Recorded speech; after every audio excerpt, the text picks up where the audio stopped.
Welcome to Beyond the Bottom Line with Anna Letitia Cook. Good morning and welcome to Beyond the Bottom Line. This morning we're talking to Lawrence Smith. Lawrence is originally from the States. He's a professional footballer in many countries. He then moved into tech as VP of SmartBreak, which is a cloud-based software in the healthcare industry in Finland, with a particular focus on wellness products for international markets. So, welcome to the show, Lawrence. How are you? Thank you. I'm very good. How's the weather in Finland? Is it beautiful? Today it is. I'm very shocked waking up this morning. And it's still cold, but it's really sunny and nice. So hopefully today will be a good day. Well, I'm jealous. Here it was it was 4 degrees this morning when I got up, and it's freezing and it's been chucking it down. So I need to move. Anyway, thank you very much for coming on the show. We're going to be talking about how to be more productive and how wellness, well-being in the workplace benefits basically us as people, but also our productivity. So I know you started as a pro athlete. You've moved into corporate, which is quite a change, but it means you're definitely used to pressure, both from the period when you were an athlete and also now in corporate. So you've seen all the different types of stress and pressure that we all have. And you understand the importance of staying productive and improving everything at the same time and moving forwards, keeping a positive mindset. What did you find the challenges of managing pressure, both mentally and physically? What tactics did you use as an athlete that also help you in the business workplace? When I look at it now, like when I first started, the mental side at least, I think it helped being an athlete because, week in, week out, you're competing against somebody new. Yeah.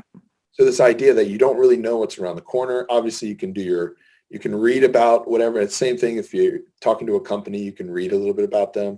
So that kind of the idea that you don't really know what's coming, but you're up for it. Yeah.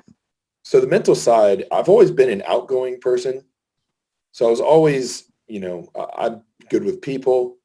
I've always been what you call a locker room personality. So yeah. I like to, I just like the different personalities. I like different cultures. I like to interact with people. So the mental side wasn't hard because I also starting school a little bit later, then starting my career outside of football a little bit later. Yeah. I didn't really have somebody say, you should do this or you should do that. I'm just going to do what I do. Yes. And I think that mentally helped me a lot. Yeah. The physical side, ever since you were younger, and for me, I know a lot of people are like, I'm not going to sit at a desk. That's it. Yeah. What do you want to do? And you go, I'm not going to sit at a desk. And I thought that was for sure going to be me.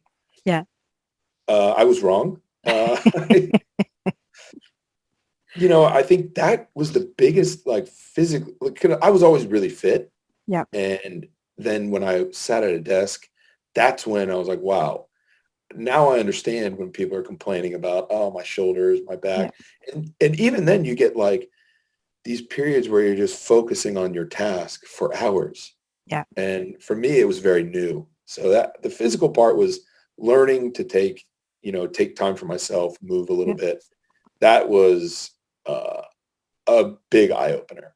Luckily, I was still playing a little bit when I first started. So I was fitter than most. Yes. But still, that was a shock. So I think the overall was the hardest part for me, I think physically, was just being able to stay active in the office. Yeah. I hadn't thought about that because I was thinking of, the training pressure and the winning pressure and that sort of thing.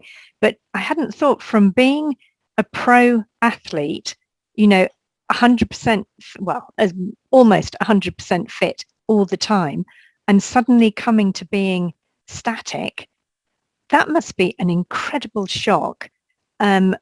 because you're just so used to always moving. And that must have been pressure mentally as well, because of the fact that you're not getting rid of all of your energy, your everything on moving around. So it's like being put in a cage, really.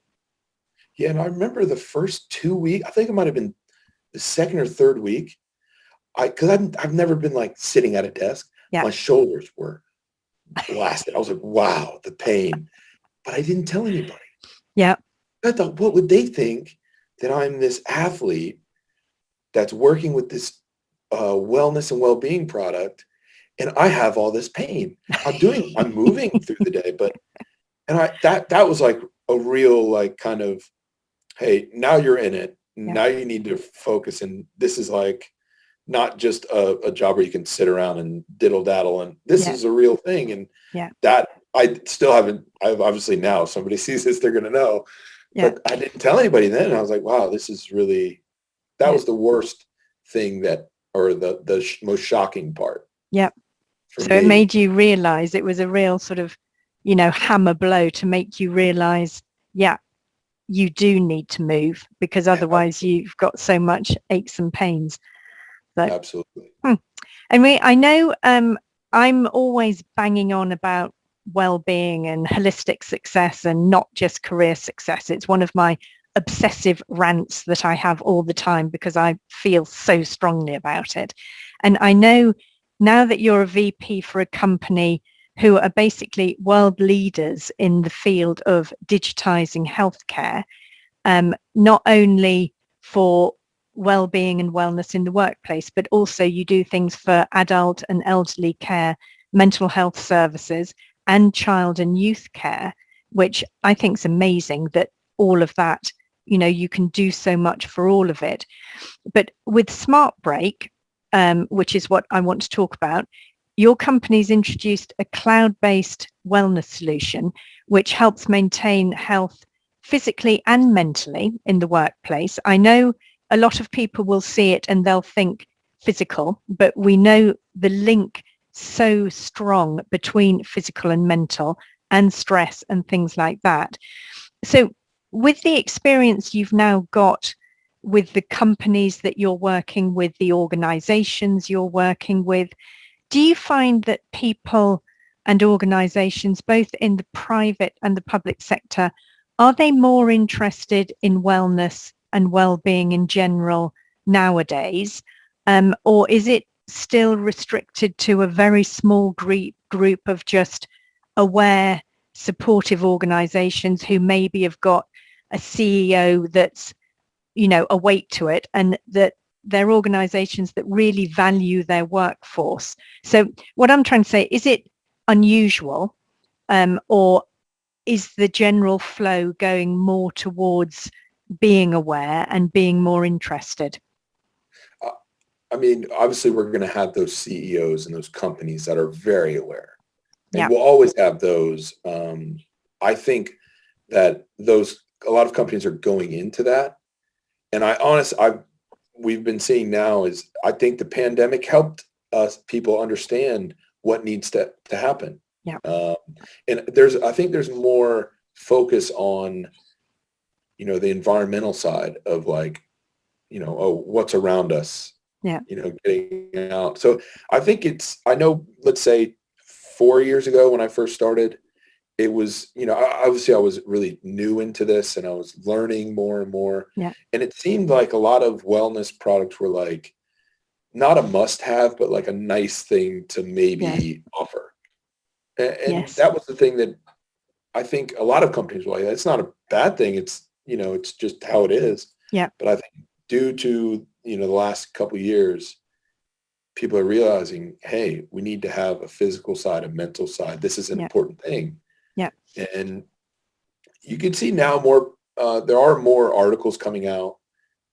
People are more intrigued with little, very niche products instead of the whole holistic side. Yeah. So I think that's a good thing too, because you never know what's out there. You have to really look around, and obviously for us, we're a little bit smaller, so we're trying to get seen. And but yeah, it's been challenging, but I think in the last 2 years, the openness to try these new kind of well-being strategies is now becoming more often. So we'll see. I hope that it's going to gain some speed more and become more of a must-have.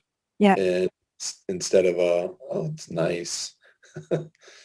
And are you finding all sectors and all types of organizations, I mean, obviously not everyone is aware, but is it covering particular sectors, or does it seem to have a broad spectrum of people who are now beginning to be interested? Well, I know that, for instance, Smart Break, we were very targeted. We were within an IT company, so we just only target IT. But then we started noticing, okay, well, now schools are getting into it. We have government sides getting into it and like really wanting to improve their staff, their colleagues, and just have something that the social side. And that's something that, you know, if you're a startup, everyone says, you know, don't span out, but it's hard to do that when everybody is asking you and you're like, not now, I need to focus on this lane. So it's quite difficult, but you can see now everyone, you know, I think the idea around things like this, talking about it, it needs to happen. People need to share other ideas. They need to share, you know, their stories. And I think that's how you get the big, the big groups doing it. Yeah, the big wave coming in. That's when I think the holistic side becomes way more popular. With a bigger group. So you know, it's been... But I mean, to me, Smart Break really does seem to be a breakthrough solution because it helps improve productivity and makes people more engaged, which obviously is good for corporate and beyond the bottom line. It also helps improve the office culture because people can do it together. So you've got that sort of fun spirit, the team spirit. It helps with physical health because you're moving around, so you're getting rid of the, you know, cricks in your neck and your shoulder and all of that. But it's also creative because when you have a break and you do something else, it sort of unleashes your creativity, and physical exercise unleashes your creativity. And it's fun because, you know, I've seen it. It is fun. It makes you laugh. It, you know, brings a smile to your face. So can you tell me more about what it is, how it works, and also what inspired its creation? Because I'm always curious about that. Yeah, it's actually quite a decent story. So I joined this Smart Break team about 4 years ago, and I knew the CEO of the parent company. So Smart Break is like an internal startup of an IT healthcare company called Rysoft. And I knew the CEO from playing football and just being involved and getting around the city. And he said, I have a role for you if you're looking for a job. I said, sure. That's exactly what I'm looking for. And then I found out that, so basically it started around 2012, 2013. And the story goes, so Rysoft, a lot of developers, and they're hiring, you know, the 25-year-olds, 24, right out of college. And the CEO said, you know, we hire these young, ambitious developers, but they get old really quickly because they're sitting all day. So they hired an occupational physiotherapist named Maria Bannanen, who came in, and they actually designed Smart Break, which is a 3-minute workout. So it's catered towards upper body, lower body, and cardio. But at the beginning, it was a lot longer than 3 minutes. And it was on paper. So over, you know, the weeks, you know, developers are, you know, I don't want to do 15 minutes during the day. I want to do this. So everything had like worked towards this product of making it a web app, making it 3 minutes, making it 1 minute upper body, 1 minute lower body, 1 minute cardio, and really listening to the staff of Rysoft, not trying to make a product, just listening to what they needed. You know, they wanted something simple. So, we do a web app that it opens up their login. Once they log in, that's it. They don't need to log in again. And we make it one button. There's no choose your workout. So that was kind of the idea, that we just listened to our own staff of, I think at the time it was around 45 people. Yes. And now we've grown to around 65, but just listening and adapting to their needs first. Yep. And then obviously the movements were very few at the beginning, and we took movements that are catered towards sedentary issues. Yep. So the upper body movements are what you would get from a physio. So it's basically physiotherapy in 3 minutes. Yep. And so over time, we started to realize, hey, this is working. This is helping the staff. Yep. So we decided to make a product of it, actually focus on the videos, focus on the overall appeal of it, the look, how we get it out to people, the function of it. And really kind of, that's when I joined. Yes. And, obviously that was a learning process. And the idea now is that we're trying to focus on this simplicity. Yep. And something that's in the office. Yeah. So it's not a product that hey, we're going to give this to the staff. You do it before work, you do it at your lunch, or you do it after work. Yeah. This is meant to be done during the day. Yeah. Break up, the sitting habit. So that's kind of how it snowballed. I don't think it was ever meant to be a product. It just was meant to fix it just our grew own issue. naturally. Yeah. Yeah. Yeah. And so along the way, we started to phone call, the CEO and the board members were like, hey, I know this company.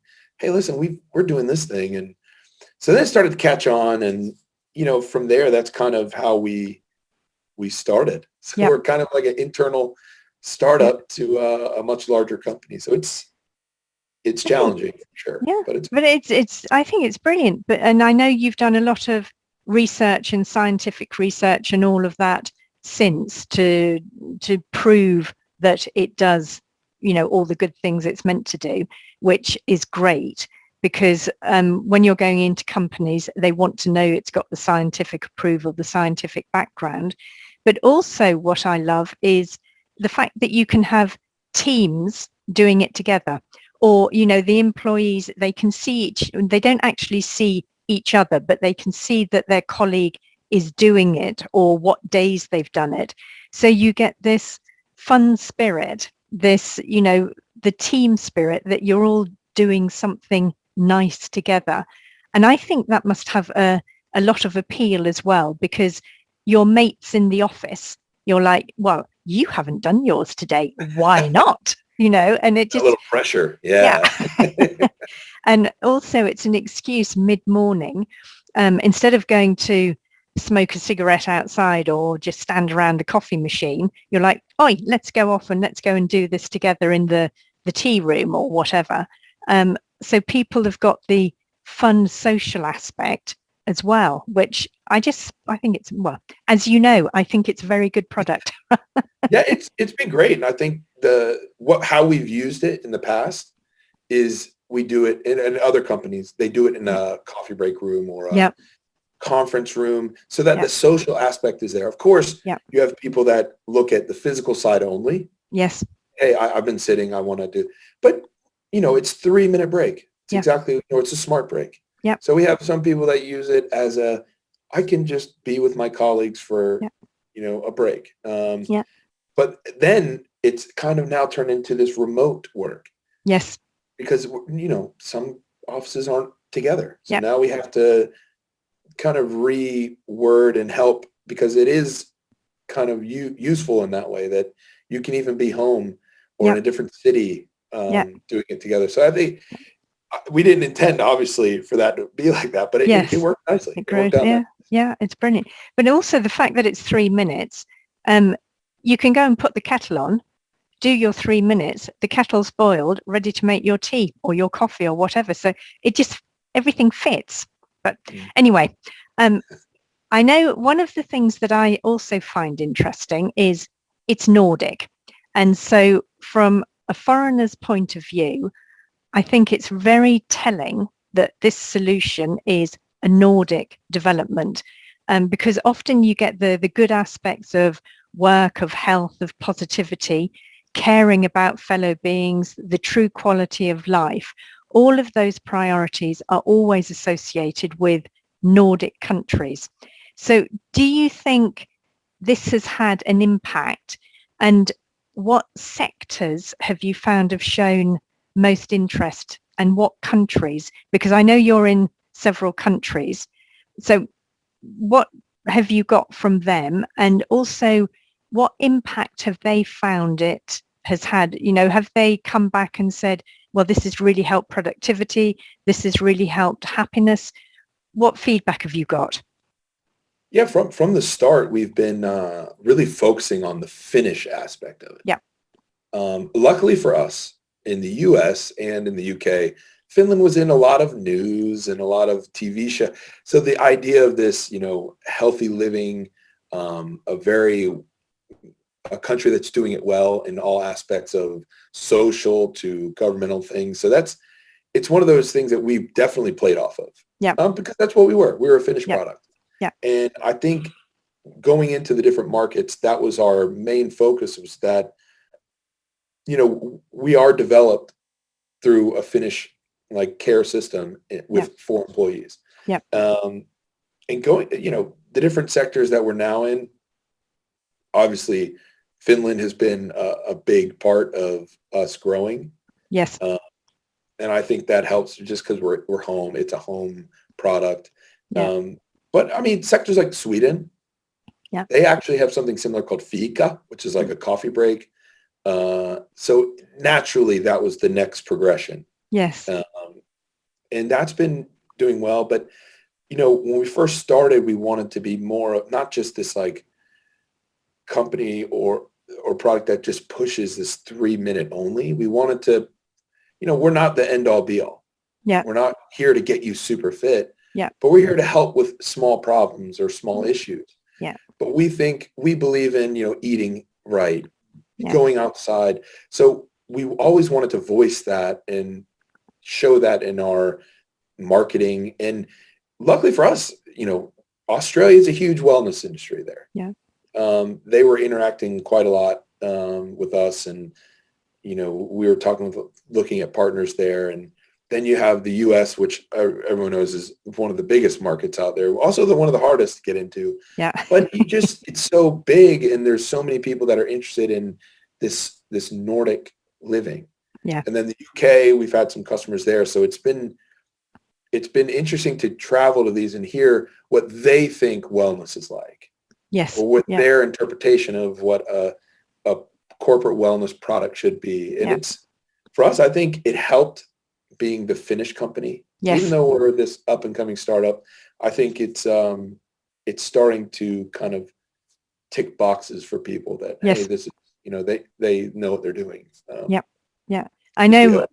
I've got a lot of my clients are in France. And when I've spoken to them about Smart Break and said it's such a good idea, and it's Nordic from Finland, they say, oh, so where before they've been sort of listening but not really paying attention. As soon as I say Nordic, Finnish, suddenly, ding, you know, they're like, oh, it must be good. So it definitely, there's a very strong association with the Nordic countries and quality of life and health and doing things a better way. And in France, they're very interested in what they call the psychosocial, which is the psychological, social impact of things in the workplace. And they have all sorts of special rules and regulations. So they're trying to improve everything to do with well-being, to reduce stress, etc., etc. And they find it very interesting that this solution exists because they don't have things like that in France. And particularly the fact that it's Nordic, which for them, anything that's Nordic means it's better for the employee. It's a better way of living. So I think that's definitely an advantage. But what other aspects of well-being do you think could be more easily incorporated into our professional lives? And do you think employers can offer more support to make this happen more easily? Yeah, I mean, I think over the last 2 years, we're seeing more and more open up. Yeah. We're seeing more and more expanding of the mind Yeah. around wellness. And I think, obviously we're a physical product, but Yeah. also we have this kind of mental side of taking a break. Yeah. So we're always going to push that. And I think that has been now, I'd say there's probably two different kind of sides of this well-being that's opening up. These two different kind of areas is that you have this physical and mental, but you also have like workplace safety. Yep. I think because now you're more conscious of how the workplace is going to be. How do you want it to function? And I think that's one that's, I think, going to really kind of expand now, because we want people back in the office. I know that we've talked a lot about this hybrid work. So for going forward, what employers need to do is if they want to have this hybrid work, they need to consider the workplace. Like, how do we get people back safely and keep them healthy? Yes. I think that's going to be a big thing coming. And of course, for employers to for us, we're all about the, self-leadership. Yeah. I know I can tell you to do something, but if I can either tell you to do something, or I can encourage you to be a better you. Yes. So the idea of encouragement and kind of having the openness to let the mental side, be more of a front runner to consider that with their employees. Yeah. I think obviously we know what's been happening in the last couple of years, but I feel like it was always kind of going to this, getting through the mental side. So I see more of the workplace getting to be more healthier, safer, but also having employers really take the employees' mental health in consideration more, I think. Yeah. I think the whole idea of positivity and doing everything from a positive aspect and not always critical, negative, but the positive side and the positive interest in what the person enjoys, it just makes productivity, it makes engagement. And I can never understand why some employers don't seem to get that, because if you've got someone happy and feeling good, everything they do is better. And also it's contagious. So if you've got someone bouncing around the office, full of life and energy and smiling, it makes the other people feel happier. So I think it's very important. But anyway, any final piece of wisdom or key strategy that we should keep in mind to help us going forward? The killer question at the end. I think having this sports background and being an athlete, I always believe in, you should just be courageous to do new things. Yeah. I've been hearing, how old are you? You should already be at this role. I don't care who I'm talking to. I have the courage to do what I think needs to be done. Obviously there are limits to what I'm allowed to do and what I can't do. But I think, over the years, talking to the different companies, a lot of times it's not whether or not the product's good or whether they think that their staff is capable of doing it. It just comes down to courage. What are you willing to do? What kind of steps are you willing to take? Yeah. Are you willing to break out of your shell to fix yourself? I think courage is, what everybody should have and try to achieve in some aspect. But I don't know. I also like the idea of ideas breed ideas. Like all other ideas come from ideas. So sharing, understanding what others are going through and trying to help and adapt. I think it's great. But those are the main two that I think. That's the only thing that I really preach most of the time. Yeah, very good. Okay, that's great. Thank you very much, Lawrence. It's been an absolute pleasure having you on the show. I hope that you'll come back again another time and tell us some more. Absolutely. Maybe I'll have a different, instead of courage, I'll have something else. Brilliant. Okay. Everyone, you've been listening to Lawrence Smith and me, Anna Letitia Cook, on Beyond the Bottom Line. I hope you've enjoyed this episode and join us again next week. Bye. Bye.